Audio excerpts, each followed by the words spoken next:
Guys, so just want to say welcome. This is May's episode of My Heroes 365. Honored and cherished to be here, and I'm grateful that you guys are here with us this evening to hear a story of adversity and overcoming that. The whole basis of this is to break stigmas and labels that I know most of us here understand. So I know that by conversation and dialogue, we're able to start opening up those the minds that I feel are closed. So again, just thank you for being here. The topics that we do speak of range from racial disparity, homelessness, poverty, and addiction. So tonight's story, my guest is going to be a story of addiction and overcoming that. And we tried this last month, and I hope we can do it again. Just think about maybe questions if you may have any. If not, that's okay, but we'll open up the floor for a couple questions.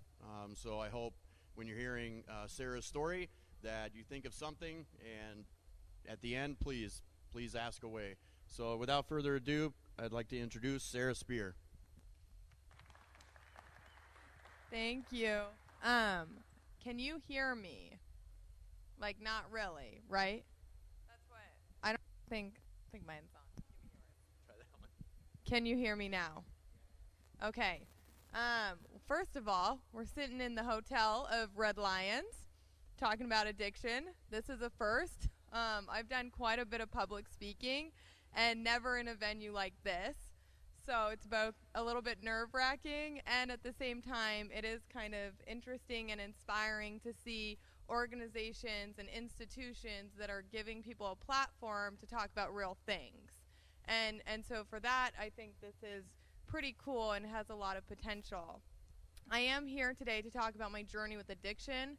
First and foremost, I am a recovered addict. I'll tell you more about that, and alcoholic.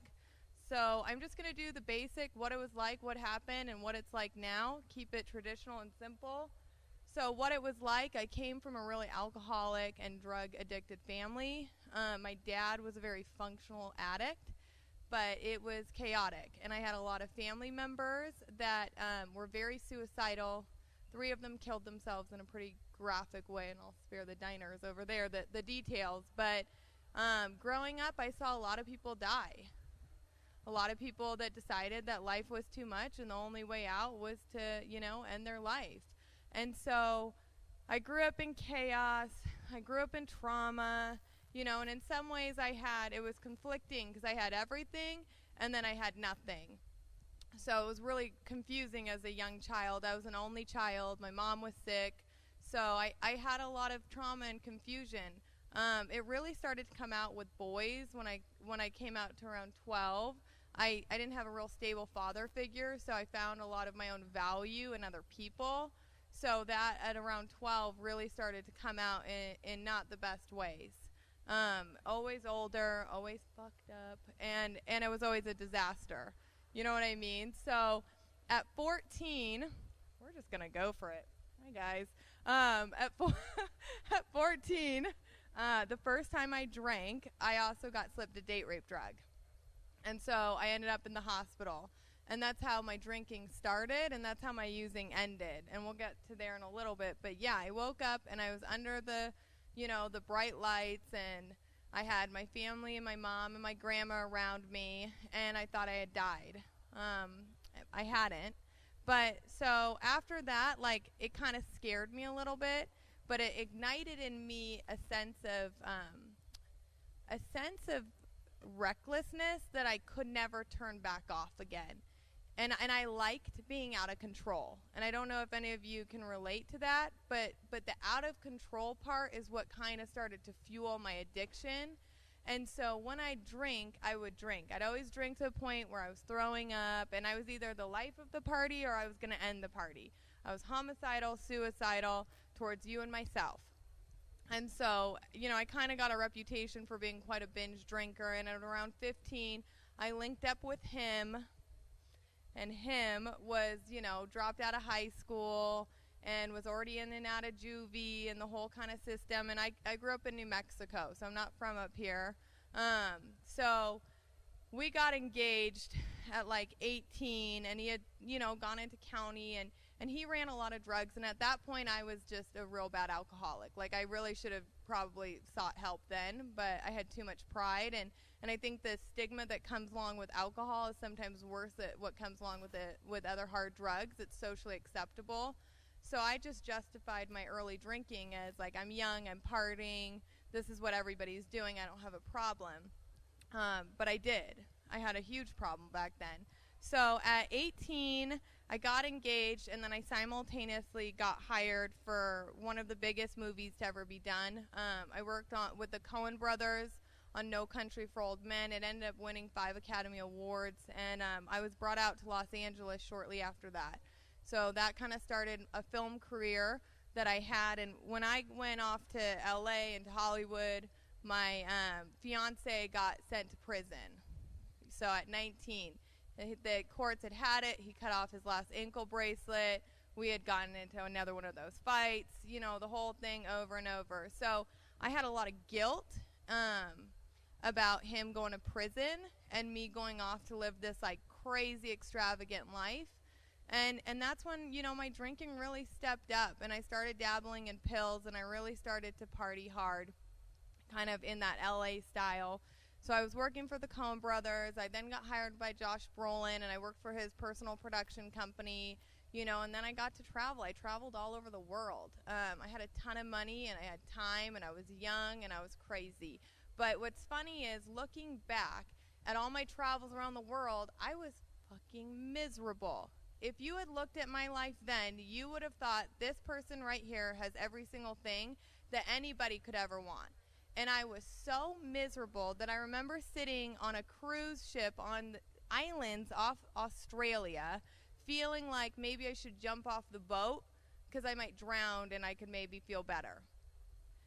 And just sitting there. And it was like, what is wrong with me? Like, I have everything and I feel nothing.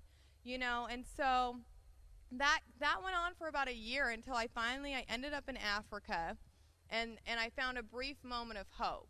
I lived there. I started a nonprofit. This guy's like, heroin to Africa. So I ended up in Africa, and I was sober, I was of service, and I was happy. And those were 3 things that I hadn't felt in a really long time.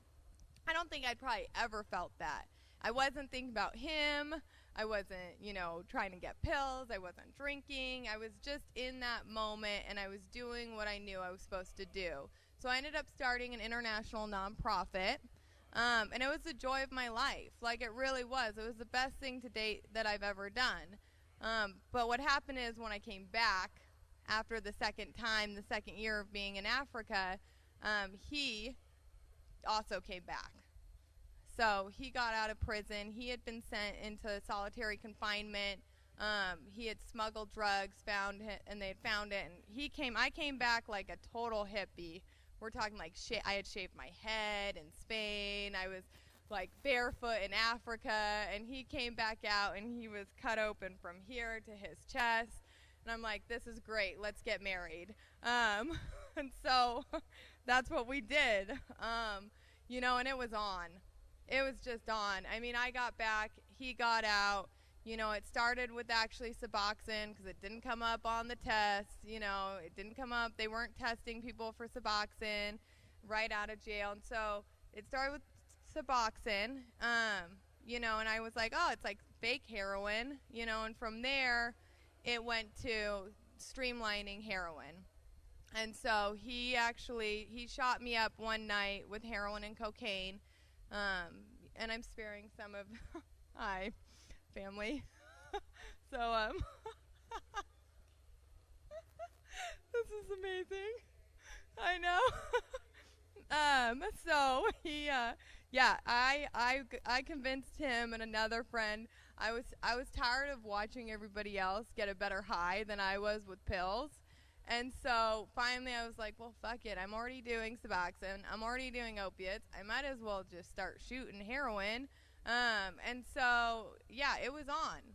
After that first shot, especially that combo of heroin and cocaine, I was like, this is it. I remember dropping down to my knees, and I was throwing up, and I was crying, and I liked it. Because, again, I felt the same thing I had felt, 10 years before in that hospital. It was that total out-of-control feeling, and I liked it. I liked being crazy, and I liked being out of control. So I spent the next year and a half doing all sorts of crazy stuff, which any of you who have done it know. I saw people die. I overdosed 100 different times, not 100, but 10, from shooting too much coke, shooting too much heroin. I'd fall out. All our friends died. He dealt a ton of drugs. We're from New Mexico, so he really dealt quite a bit of cocaine. And so I had unlimited money, and I had unlimited drugs, and it was a disaster. And it ended with me basically that last 6 months of my use. I was so out of my mind, and I was so paranoid, and I was so strung out that I just was naked in a bathroom, and I could not get out.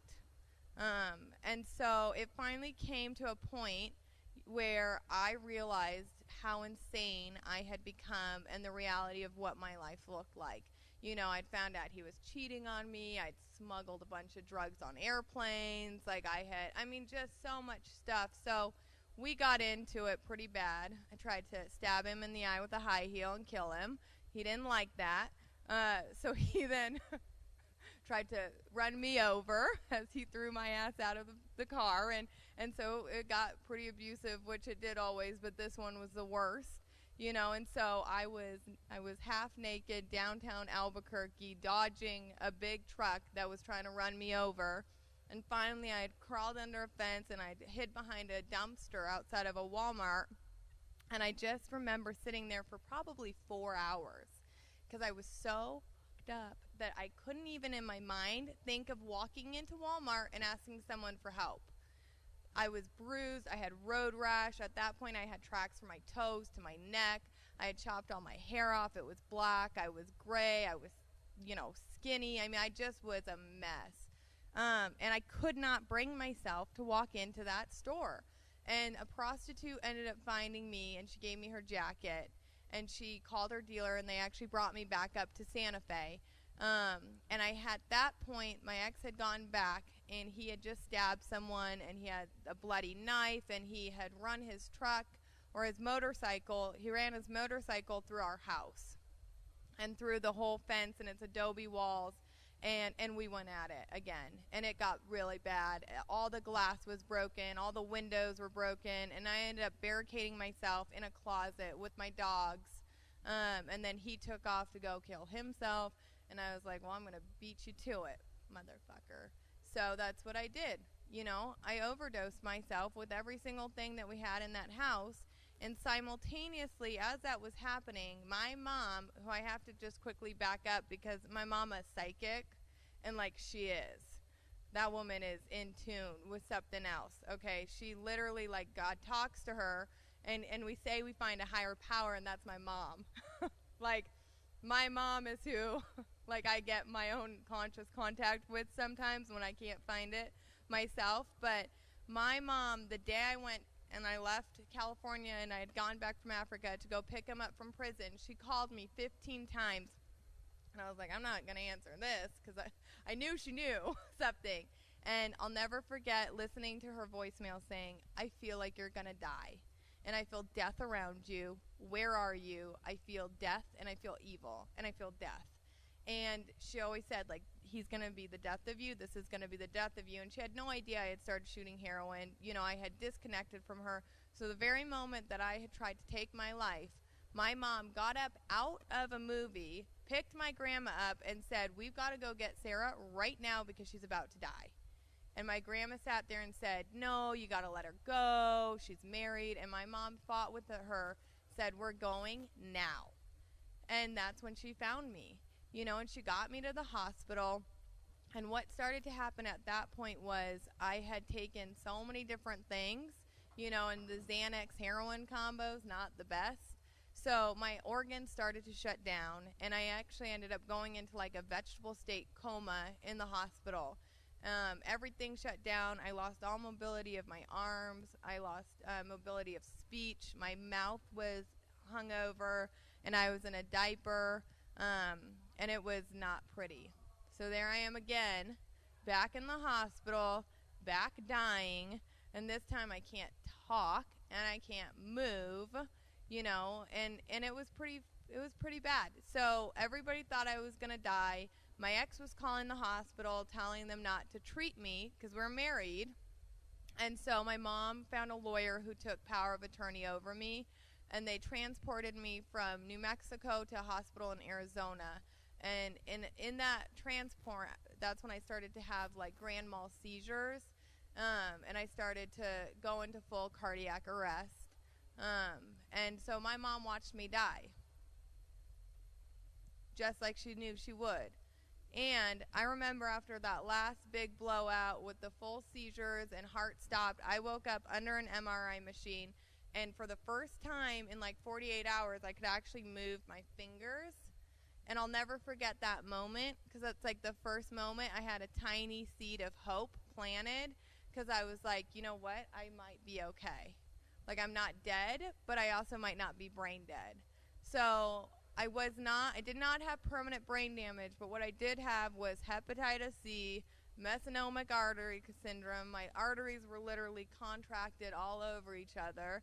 I had a contracted gallbladder and a couple other horrible things, like related to women issues. And so I was a mess.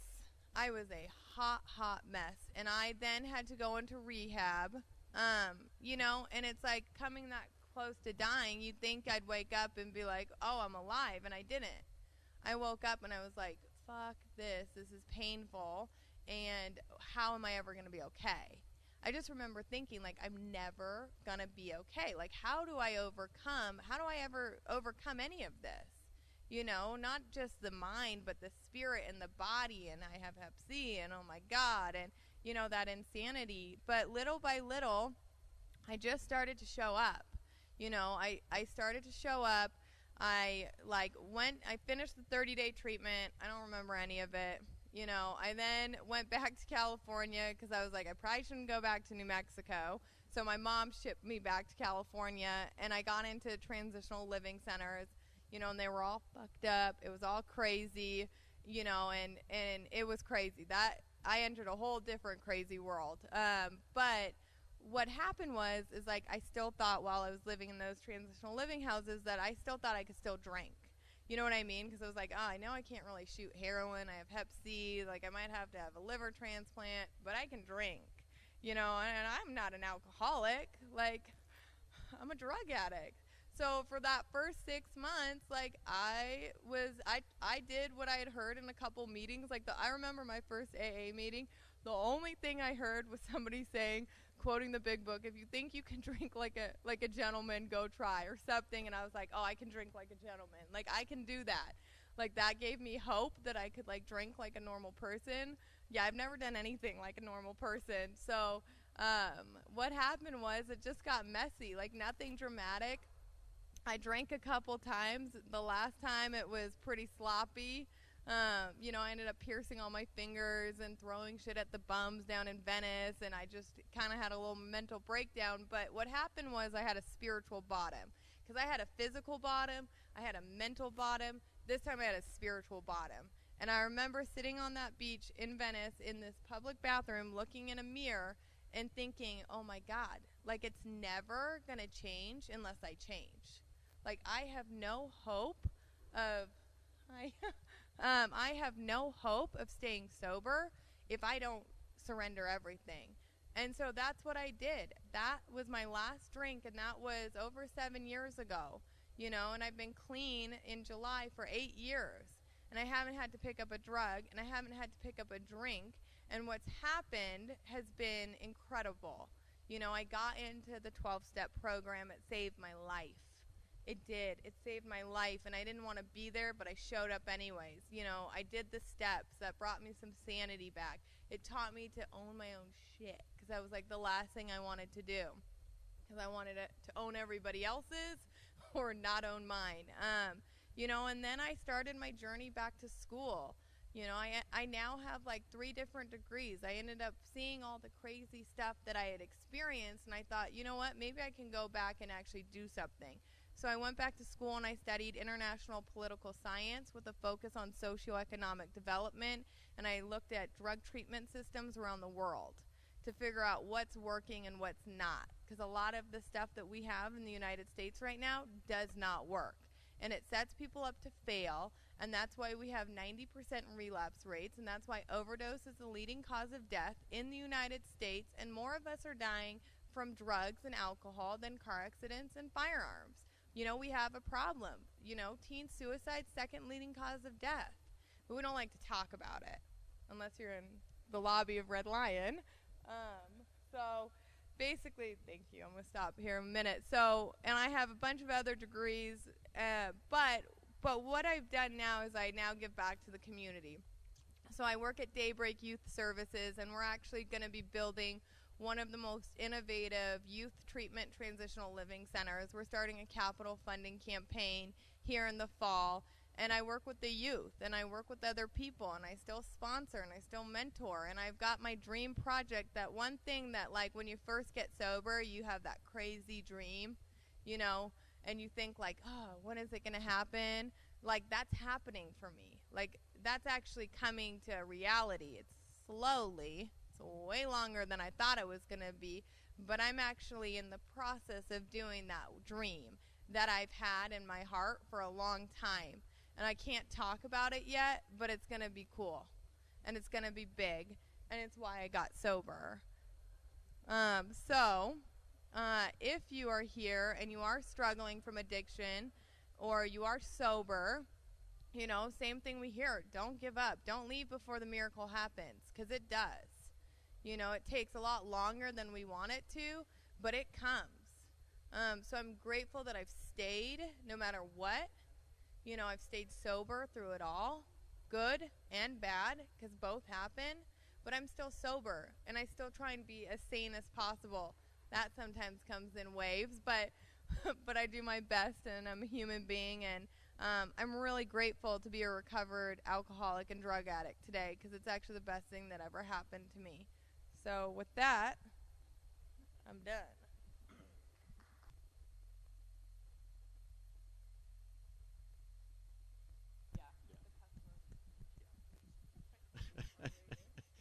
So I appreciate you. Thank you. And I always do an interview before the interview, so we've actually talked about some other things, and we'll get to that. So I'm going to go into a couple questions that interested me, because, like, knowing my story, I relate to the feelings and the emotions that a human being is going through while they're going through these trials and tribulations in their life. So I know for me that there were many times that I wanted to end my own life, and just thank the universe that it never happened. I attempted once, and I'm still here, so I'm very blessed with that fact. So my question for that is, can you walk us through, like I understand you shared your story and with the boyfriend and stuff like that, but can you maybe help describe, so we fully understand, like, what is going on inside of you that moment when you know that you are ending your life, that you are literally taking these pills to end your life? Like, I'm curious to know what that looks like, what that feels like. So if that's okay to answer that, then that'd be great. Honestly, I would like to have a really profound answer, but I felt nothing, and I think that was the scariest. I felt absolutely nothing. I mean, nothing. I didn't want to live. I didn't really necessarily want to die, but I didn't want to live. And so the feeling of nothingness and the feeling of so little hope that my only option was to end it. I just remember feeling nothing. I just didn't care. I didn't care, and I didn't see a way out. and I was angry, but I was actually past the point of anger. I had already been angry. I feel like so much of chaos in our life comes from like anger and sadness, and I feel like real hopelessness for me comes to a place where I feel nothing. And that's when I know I'm in trouble. Is that nothingness feeling, and I also was out of my mind because I was so under the influence. I didn't make this decision totally sober.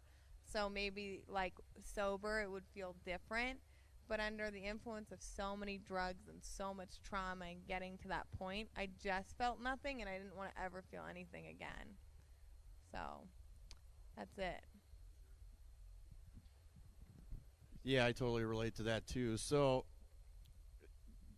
do you, because I know for me and my story, like I always believe there's a bigger picture, because it does it to me. It still baffles me. Like I was in the midst of my addiction and chaos and destruction and just bad, and then it literally, looking back, feels like I was just kind of picked up and then plucked and put somewhere new, because years and years of begging, take this away from me, right? So then all of a sudden, poof, like the obsession and the compulsion, the last time I walked in the rooms, was gone. It was just gone.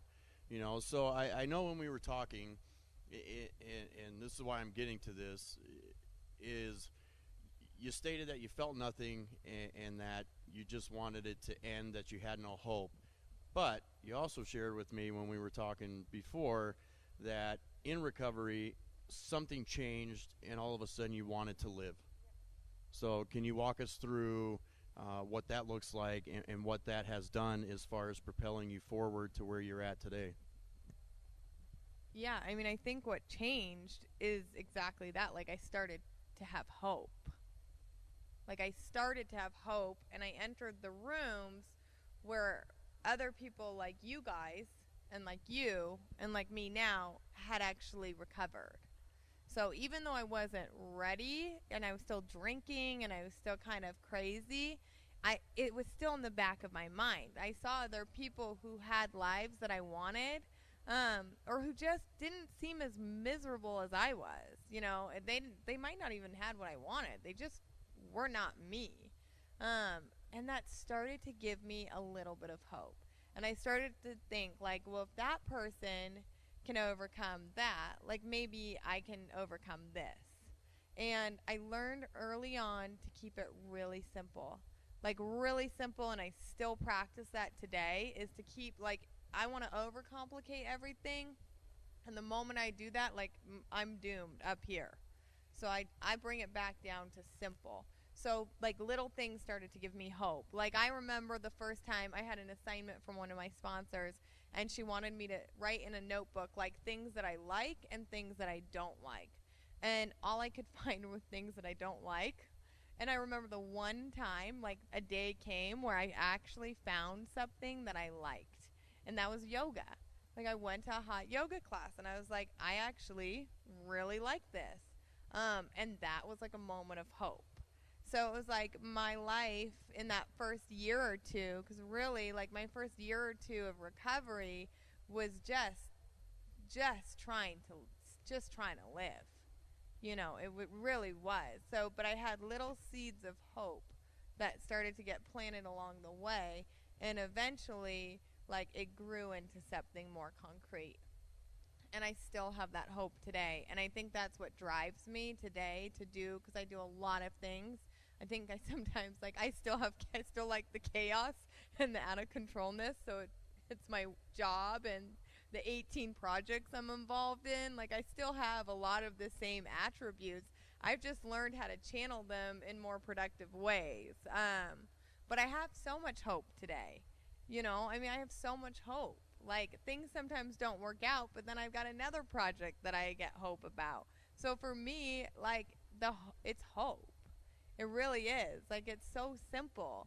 But when you actually believe that something's possible, it becomes possible. And then it's limitless. That's why you see people, and I love now seeing other people who are getting sober, who do things that they never thought that they could do. That's what I was saying. Like, even I know you. I've known you for years. You know what I mean? Sitting up here on the stage with you, doing a talk show in a very public place, like breaking those perceptions, like that's hope. You know, and that's what's cool is like we persevere. I think us alcoholics and addicts, like we have a level of perseverance that the average person just doesn't have. And maybe they do, and maybe ours is a little different in good ways or not, but it's that perseverance of like you can go to the very bottom and climb your way back up, and sometimes multiple times. Like once we learn how to channel that and end the games, you know, anything is possible. So again, from when we were talking before, I would like to hear more about your approach as far as mind, body, and spirit. Oh, that's better. Okay, mind, body, and spirit has been a huge part of my recovery, but also is now my life. So part of my story was getting diagnosed with hepatitis C and the mesonomic artery syndrome and the contracted gallbladder. And then I was super crazy in my head, and I had a broken spirit. So again, thanks to my mom, like we really started, she realized like I need to heal my whole self or it wasn't going to be okay. And I still remember this to this day, is like when I start focusing on one aspect a little bit too much, like the rest of me kind of goes down the drain. So I got into like nutrition, I got into hot yoga, I got into cleansing, I got into a spiritual program, I got into school. I really have just tried to really focus on the three kind of pillars in my life. Like, am I feeding my body the right things? Am I taking care of myself? Am I feeding my spirit? Do I have a spiritual program? It's evolved over the years. And sometimes I do, and sometimes, you know, it's not as good. And then am I educating myself? That doesn't just mean school. That means like expanding my mind and taking care of my mental health just as much as I take care of my physical health. So that kind of trifecta for me has been, it's been huge. And I can feel it. And I'm not here to say I'm perfect. Like there's times, God, there's been, I mean, I've gone a year without focusing on one of them. You know what I mean? But then what starts to happen is I start to get really uncomfortable inside the skin of Sarah. And what it tells me is like, where am I lacking? Like, what element am I not taking care of? And then it gives me a focus area. Like, oh, I really feel like shit. Didn't do it. So I'm gonna start eating healthy, you know? And then I start to feel better. Or it's like, God, I'm not praying. Like, why am I not praying? Why have I stopped praying? Why have I stopped going to meetings? You know, so I also think that as alcoholics, we have a huge drive, but sometimes we also sabotage ourselves. So I don't know about anybody else, but I'll be like on a roll. I'm like doing it, mind, body, spirit. I'm feeling good. And then I stop. And I just stop. And then I start to feel really, really bad. And it's like I got to get on my knees to start again. And then I go and then I stop. So, you know, it's still part of my practice today is like, how do I maintain a more even keel of living principles that I practice and preach, but really implementing those in a really kind of consistent manner. And I think that's what long-term sobriety is like the onion gets peeled. You know, the things that were once really an issue when you first get sober really aren't. But then you have deeper layers. So for me, it's consistently taking care of myself and incorporating my mind, body, spirit. So I'm almost done. I'm so busy, but I decided to also become a yoga teacher on the side of everything else. And really what I want to be able to do is do like meditation and yoga classes for people in recovery, because I've designed a lot of programs based around those, but I want to be able to just do it for fun and for free. And so that's why I teach yoga. Is literally, I don't charge, and it's for fun and for free for people who might need it. So, yeah, mind, body, spirit's worked. It keeps it simple. Again, 3 areas to focus on. Yeah, I agree with that. So I know that the project that you're not going to tell us about I'm kind of a nerd, so I like research. So I'm curious to know what the research that you have found from other countries and how they approach treatment, because I know we were talking about that. So if you could give us just a quick snippet of some of the things that you've found out from other countries, because I know that some countries with their incarceration, they actually do rehabilitation, unlike what we do here. So I'm just curious as far as the treatment setting, what you have found.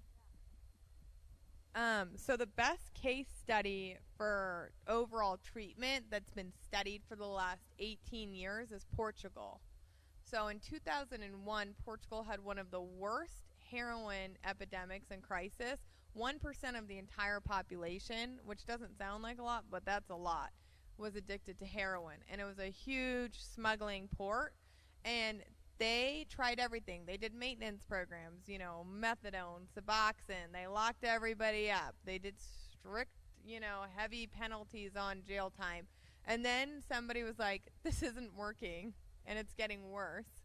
Maybe we should try something different.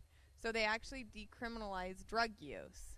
And what they did is if you get caught with up to 10 days use of drugs, you are met with a social worker, an attorney, a treatment specialist, and a judge, and you are designed a program based on what your actual problem is. So they look at, okay, if somebody has up to 10 days use of drugs, like they probably have an addiction problem. But then they go a step deeper and they figure out, like, are you a casual user? Do you have an extreme problem? And then they have 40, Portugal's small, they have 40 funded programs that are free for people. And they do individualized treatment plans. And they do wraparound services. And you don't go to jail if you are a drug addict. If you get caught with drugs and you have a problem, you are not going to go to jail. However, if you get caught trafficking drugs, you're going to go to jail for a long time. So that's the caveat. You know, they did do extreme sentencing for people who are dealing drugs, but at least for those, even though a lot of people who deal drugs because they do drugs, you know, but, you know, at least for the 90% of the population, they have a lot of treatments and a lot of services at their fingertips. And now they have 30 people in the entire country of Portugal overdose. 30. That's it. They had the highest drug overdose rate in all of Europe. They now have the lowest. They had some of the highest HIV, hepatitis C. They now have the lowest. So that's 18 years of studying. I mean, there's research. There's data. It worked. You know, and they still do. So if you need methadone, some people get methadone, some people get Suboxone, but they taper you off quickly. You know, they have the wraparound services, and it was a culture change too. Like, it takes a culture shift in perspective to say, like, our most vulnerable and our most sick actually need help instead of jail and prison. So yeah, Portugal it's fantastic. But then there are other countries. You know, a lot of the countries in Europe do injection sites.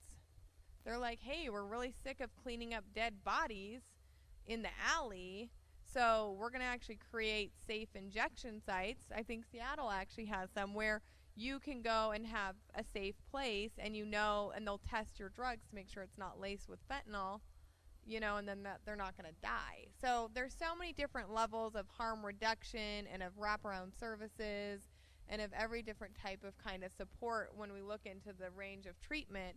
And the United States, we're just kind of stuck with some broken short-term quick fixes. You know, let's lock everybody up, or let's have them pay $50,000 to go away for 30 days and pretend like they're going to be okay, because they're not. So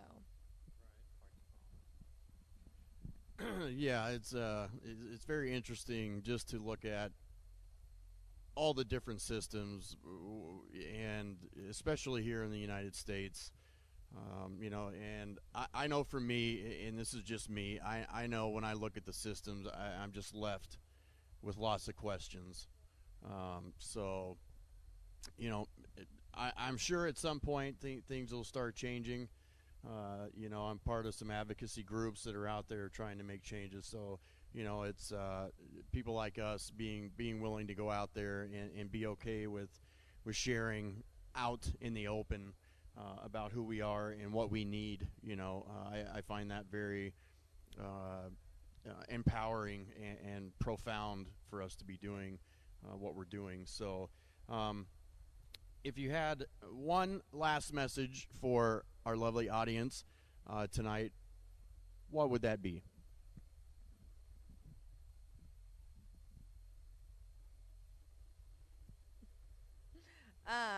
I would say to go for it.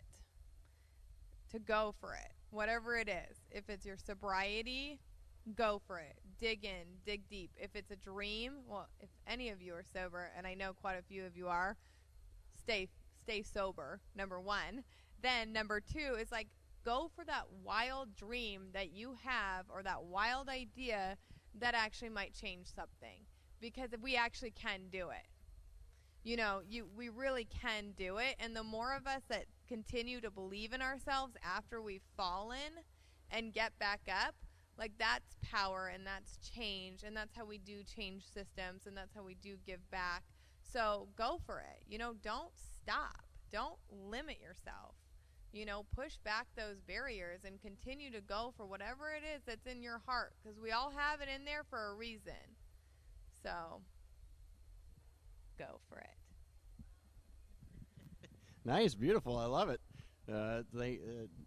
That's pretty much my motto. Like, you know, I used to be ruled by fear, and man, it just robbed my life of so much. So, well, I appreciate you for coming out tonight. I really do.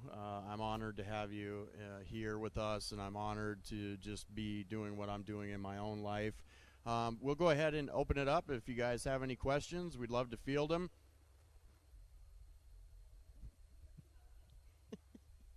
No? Nick? Nothing? All right. Well, I don't want to keep you any longer, you guys. And okay, go ahead.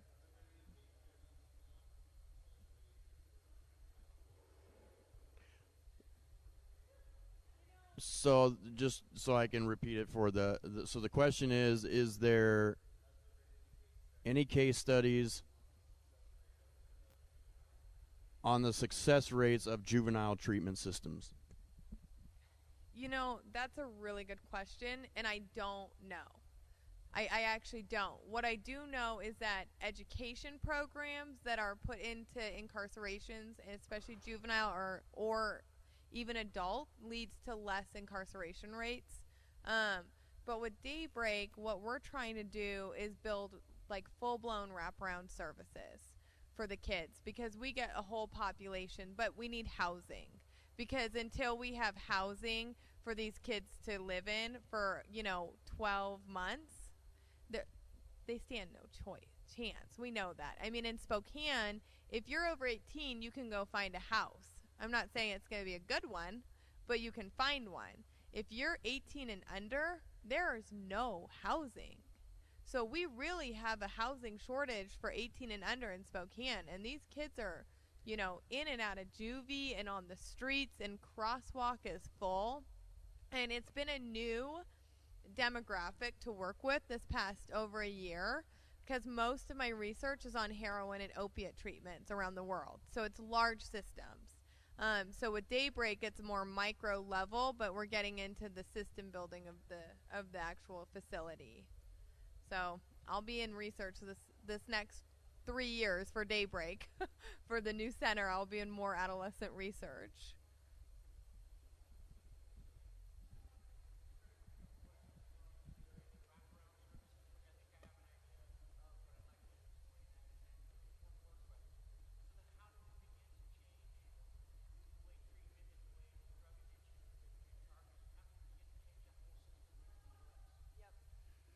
Okay, so 2 questions.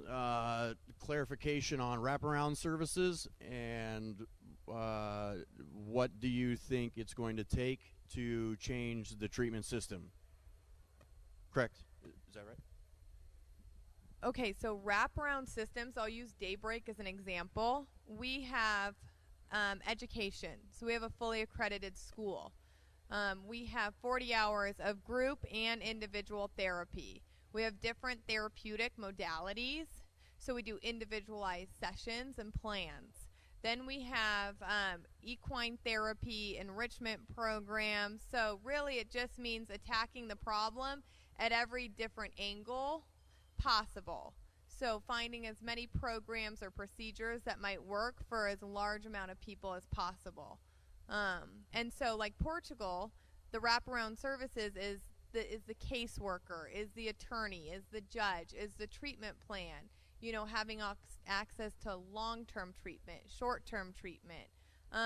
So yeah, we need more options. In the United States, we need to, I think the number one thing is realizing that this is not a quick fix. This is not a quick fix. Right now, we have this idea, this is not a moral shortcoming, and this is not a quick fix. Because we believe if we send somebody away for 30 days or 90 days to jail, like they're going to come out and they're going to be okay. And we're not. Because it takes a long time. And we need to start looking at the science. Because there is science out there, and there's neuroscience. And so addiction's in the brain. I mean, it's in our prefrontal cortex.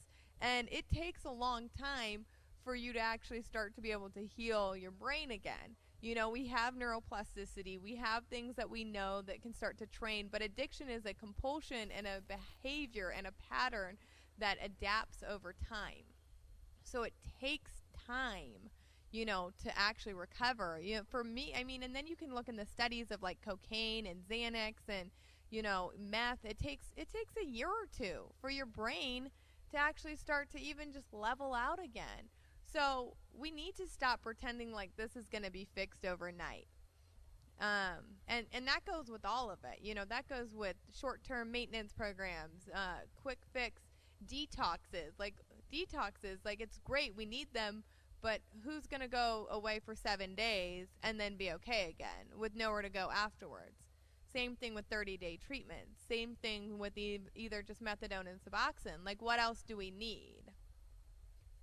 So that's my biggest qualm, you know, and the jail systems. Like, we've got to stop locking people up for having an addiction, period.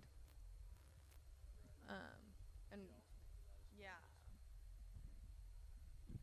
So also what you run into is insurance.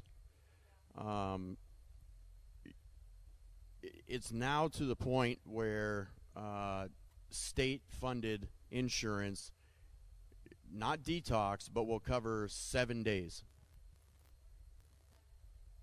They will cover, so the last I heard, it could be something 7 to 15, but even in the private industry, it's not uncommon. The last facility I worked with, it was not uncommon, depending on the insurance, that every 3 days a phone call had to be made to get, in the way that works, and I don't really know it, but I know enough.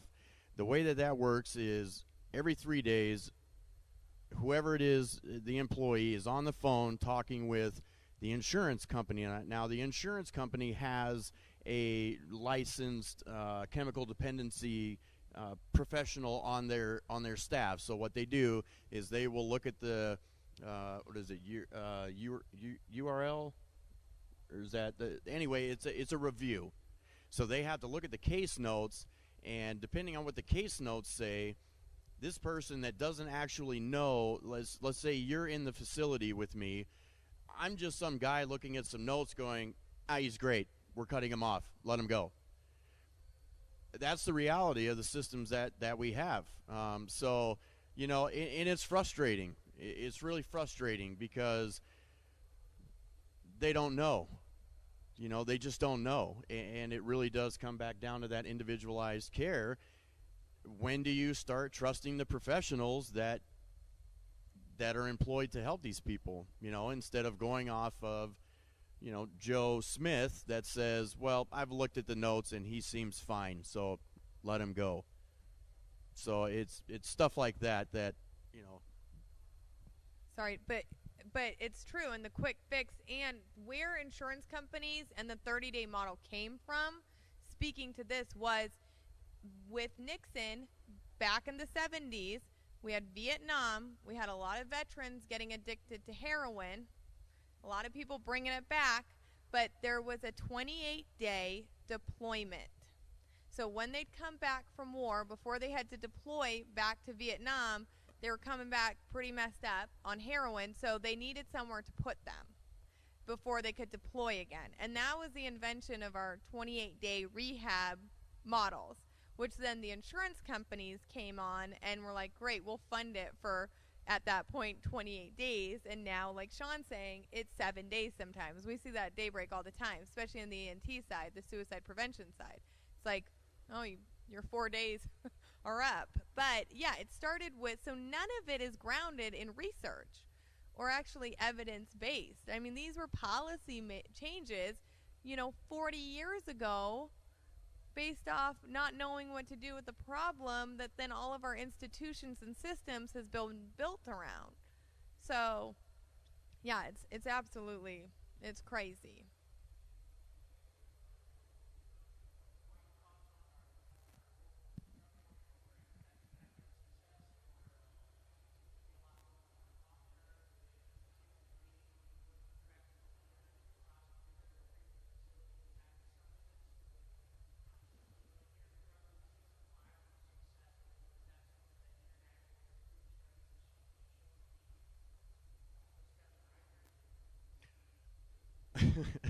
Okay, so the question is, do you feel or think, or your opinion on the drug court system here in Spokane and internationally? What the success is here and abroad? Is it a good start based off things that are abroad? Yeah, I'm following you. So, yes, I think it's a step in the right direction. Absolutely. I think where problems arise is when you're in drug court and if you relapse and you do drugs, if you get sent back to jail. So, that's where, but it's like, this is where it takes time to change systems. So I think that's more wraparound services. That's more innovative thinking, saying, okay, we're going to actually pair you with people who might be able to help you. But relapse is part of the symptom of the disease, which is the compulsion to do drugs, which takes time to even out.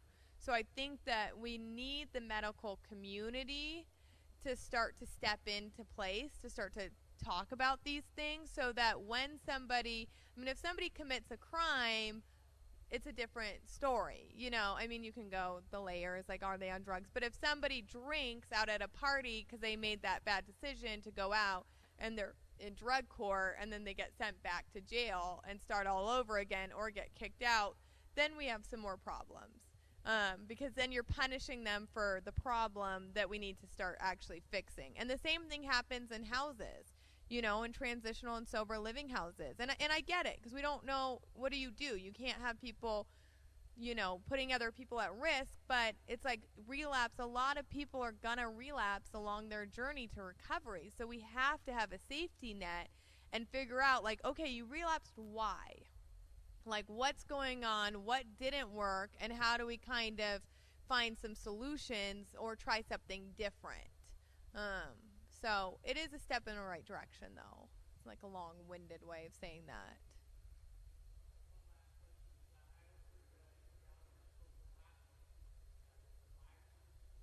With Lane.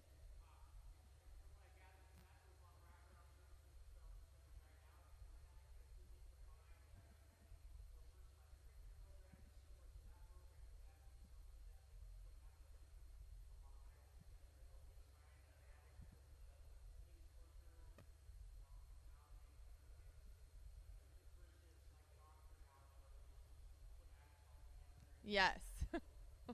Good luck.